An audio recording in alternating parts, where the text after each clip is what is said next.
Hello print fans! In the last video, which is part 1 of this project, I showed you how I jelly printed a few interesting weeds and ribbons. If you haven't seen the printing process, here is the link to part 1. This is a quick run through the printing of the first one, and now I am working this one out, and it will turn from black and white to orange and brown and black and white sections.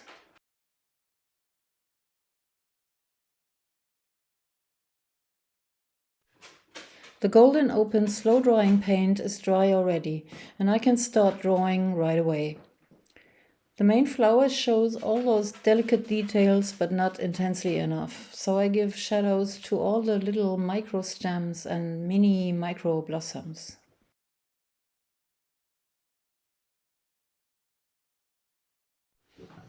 The two strings you see here, going away up and down from the allium blossom, really exist in this funny version of an allium. It really deserves its name Fireworks, and I'm happy it printed so well.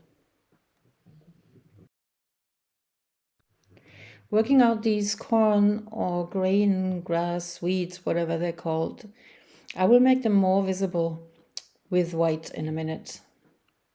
And I'm already starting sections by enhancing the ribbon sides and the stripes that the Brayer left in the paint.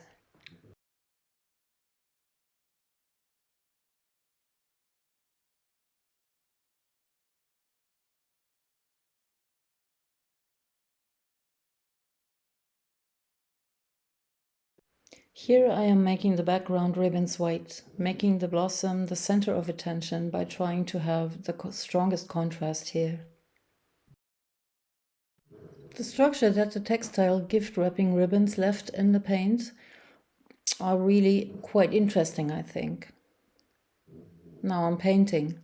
I'm using my favorite quinacridone nickel azo gold, and as this color is not produced anymore, I'll also use the transparent oxide red and mix it with the yellow iron oxide, which gives me almost the same color. That you can also see in part 1.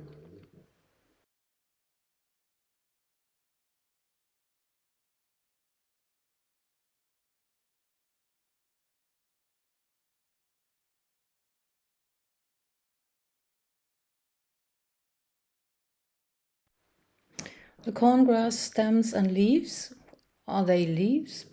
I'm painting in the same color, but only in the areas where the background will be different, which is quite logical, otherwise it would be a red weed on a red background. Haha.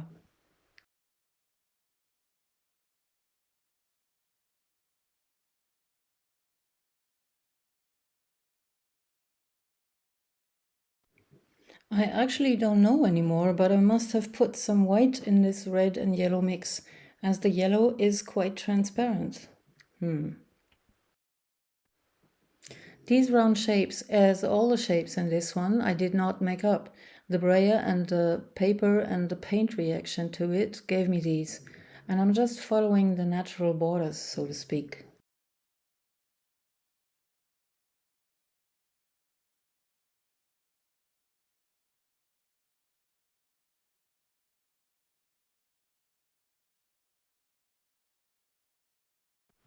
Now using the yellow on its own, it has the perfect transparency so that I can still see the printed structures through it. Back to pencils. The white also works as a half-transparent layer. This is the red iron oxide unmixed, also good for transparent layers but darker.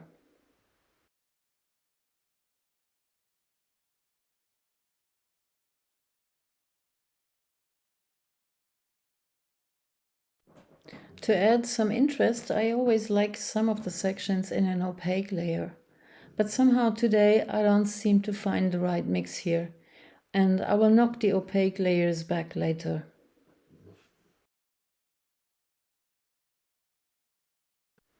This layer, the red mixed with white, I particularly don't like. I try to change it standing out by darkening, but that doesn't really work that well. Well, you learn by doing, or not. And please note, because I'm getting annoyed, I have poured myself an Aperol Spritz. Actually, I put it in the camera frame here because it fits the color scheme. With the black fine liner, I am enhancing shadows and making the allium stand out more.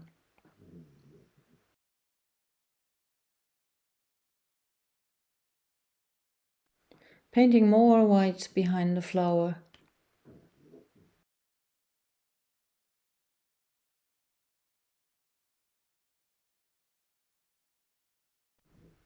And finally knocking the opaque fields back with pencils.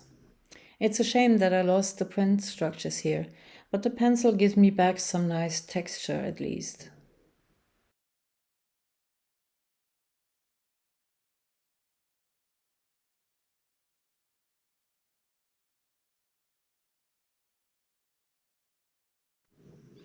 Well, this is the first. I'm not so happy, but maybe if I look at it again after a few days, I'll like it more. That happens very often. Next one. Here you see the printing from part 1 sped up.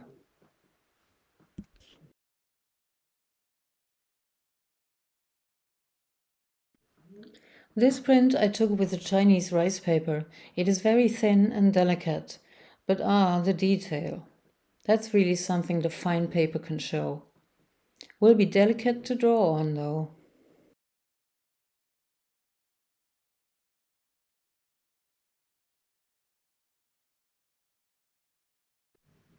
See closely here? I am ultra careful not to rip the paper with the tip of the pencil. All these details are just a mess before I work it out. So here you can really see well how the flower comes alive just by putting some shadows in there. And you really don't have to make anything up, it's all there. Now for the show of the new Gelli roll pen I recently purchased. They have an excellent paint flow and are perfect for little highlights.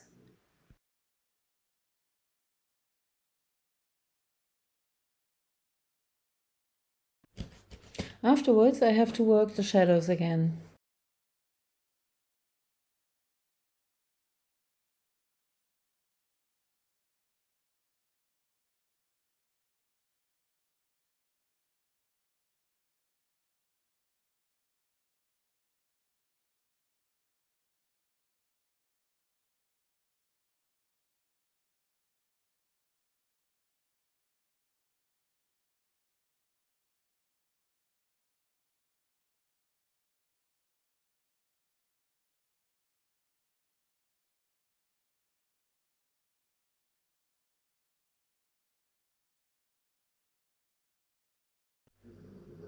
I had put a smaller sheet on the gel plate when I printed this, and it gave me these diagonal shapes and picked up some color.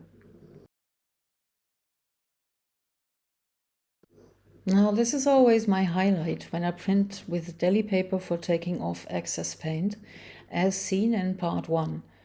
Don't you just love these spheres around the plants? It is something you should do with the open acrylics. It doesn't work well with the regular acrylics. Etching inks work for this too. Here, I'll show you a little closer. Isn't this just fantastic? But you can tell you have to be very careful not to lose the fine structures of these spheres. So that's a lot of work.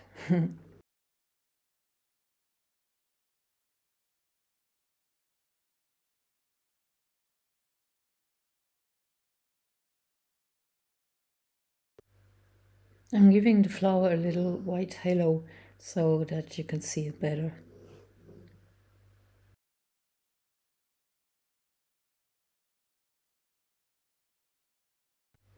Nobody knows where this brick pattern came from. I think it was on this rice paper before, and I printed something with a stencil.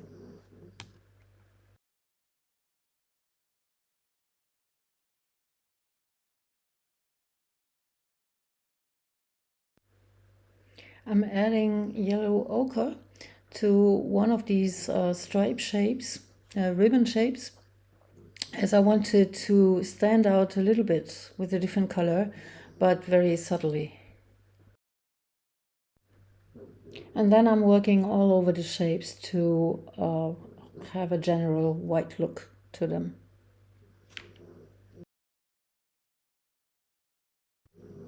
And here's another pickup shape from the paper I used while printing in part 1.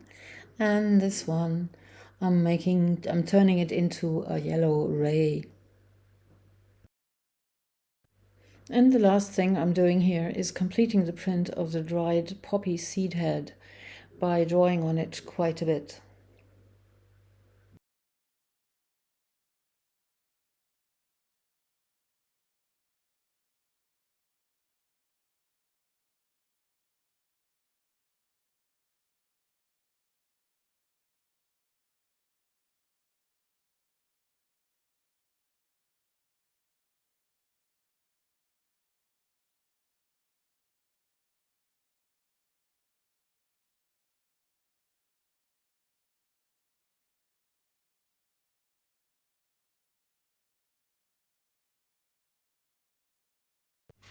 And that's it for the second one. I'm very happy about it. I think this is my favorite of this series, also because I left the white ring.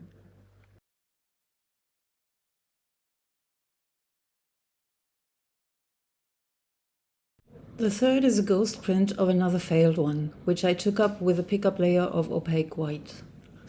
I again used another sheet made of plastic to pick up and create a horizontal structure. I then made another jelly print layer with only the plants and add some more graphic structure with a cardboard cotton piece. And this was the promising result.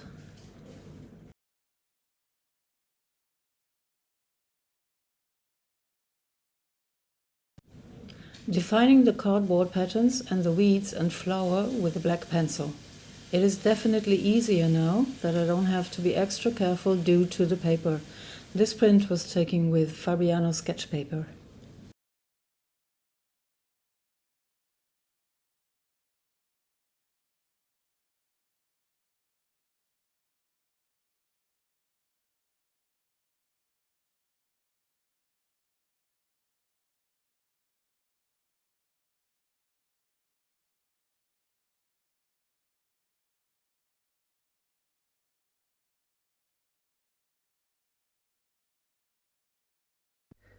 It's funny, the flower has like a double stem.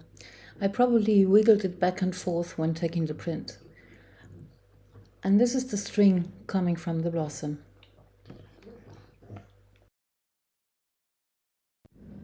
This time I'm working out the blossom tips with a pastel pencil, as I want them a little more subtle.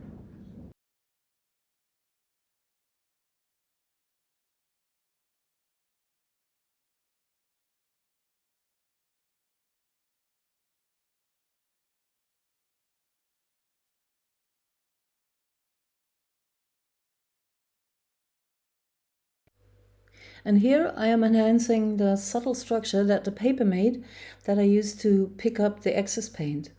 It was a silk packing paper for clothes that had white in white stripes. And obviously the different stripes took a different amount of paint off. That's fascinating. This is the part where I get carried away, and it is always the most fun part. The other shapes that the silk paper left are like natural biological structures of some dreamt up weeds or underground structure, if that description makes any sense. I love this so much that I could cry, literally. Believe me. They're hard to see, but they are there and want to be dug up.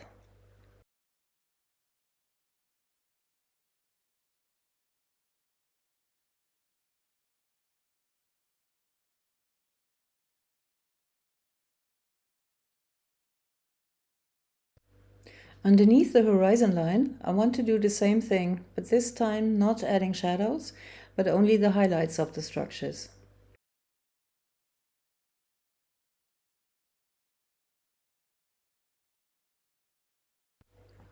And after a little while, I suddenly have a completely different idea.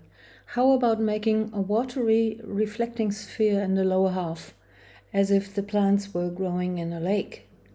To do that, I have to draw the lower part completely white, making the plants just partly disappear.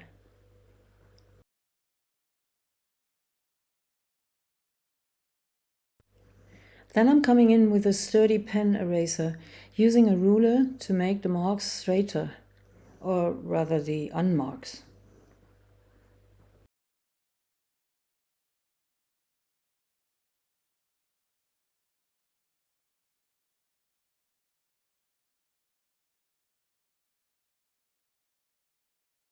And you start to see these lines that make the whole thing look like reflecting water. I've done this with acrylics and black, and that looked more convincing, but I'll leave this in white for now. I have to strengthen the white layer a bit, especially where the plants are, to enhance the effect. And lastly, I am enhancing the bits of the plants that are visible in these water rays.